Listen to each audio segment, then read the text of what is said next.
Paris now, because Paris Saint-Germain have showed just why they are the reigning champions of Europe. That's according at least to their coach, Luis Enrique, after his side completed a commanding 4-0 aggregate victory over Liverpool to reach the Champions League semi-finals. Well, Emily Boyle is with me now here on set with more on there. Emily, I mean, first of all, what were the expectations, would you say, going into the game?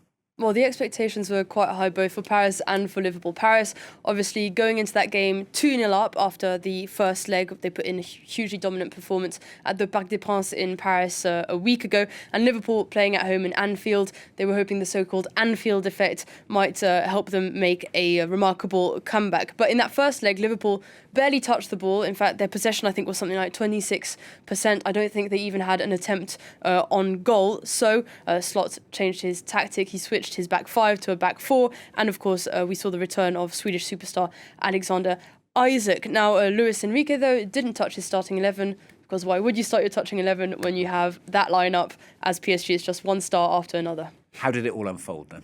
So it was an extremely English football game. Super rainy, torrential rain, wind, all of it. It started with actually a minute's silence ahead of the 37th anniversary of the Hillsborough disaster, of course, where 97 Liverpool fans lost their lives. It's actually the 37th anniversary to the day today, 15th of April, 1989. After that, the first half looked like a very different game compared to the first leg. Liverpool, as I said, spurred on by their 12th man, the Anfield effect, looked like it was happening. It was extremely loud. I think even the Liverpool fans managed to drown out the Champions League anthem at the very beginning. Now, unfortunately, that first half, though, Frenchman and Liverpool forward Hugo Ekitike went down literally by himself with what looked like a Achilles tendon injury. And if that's the case, if it is as serious as everyone is saying it looked, then that might not be very good news for his World Cup campaign with Les Bleus, the French national team, in the summer.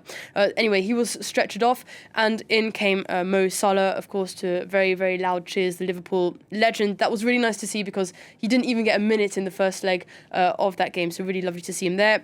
In the end, though, Liverpool not able to keep up with the Parisian pace. They were pressing, they were looking really, really keen, but they just ran out of steam, and in the 72nd minute, Ballon d'Or, Ousmane Dembélé found the back of the net from outside the box to make it 1-0, and then he dealt the final blow, of course, with a second to make it 2-0 and 4-0 on aggregate. So PSG knocking out Liverpool for the second time in a row, this time not on penalties though, and PSG will be facing either Bayern or Real Madrid in the semis. Yeah, tough luck to Liverpool. Was 4-0 there, wasn't it? Let's be honest.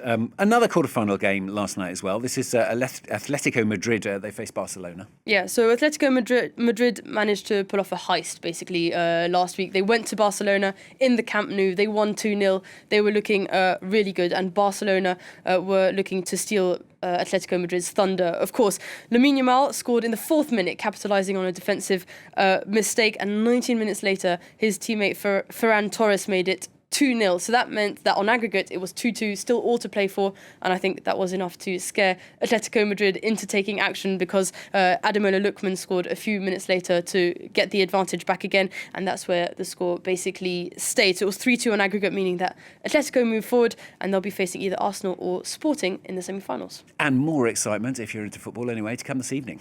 Yes, so Bayern Munich against Real Madrid is our first game.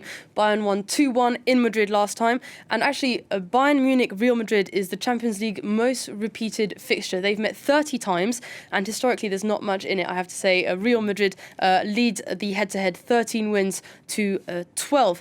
But if we look at Bayern Munich, they look really, really scary, if I'm being honest. I have a few stats. They've won every single Champions League home game this season, and by a lot, 3.2 goals on average. Wow. And if you take their last 44 matches in all competitions, they've just lost twice. They look very scary. But Real Madrid, famous for their comebacks, so don't rule them out. And the other game we have is Arsenal Sporting. Arsenal had a really hard time last time around. They only scored an additional time thanks to Kai Havertz, so it's going to be a really tough game again this time round. I think Arsenal really, really need it for their morale. Of course, they're out of the FA Cup. They're out of the Carabao Cup as well. The Premier League title race is getting tighter every match, so they really need this game. And Sporting are hoping to become the first Portuguese club to win a Champions League quarter-final since Porto, and that year, in 2004, Porto went on to win the title. So it's all to play for. Those games will be at 9 p.m. Paris time this evening. All to play for. So much excitement if you're a football fan. Of course, all those wonderful games to watch. I'm sure you will be a little bit later on. Thanks, Emily. Emily Ball here on France 24.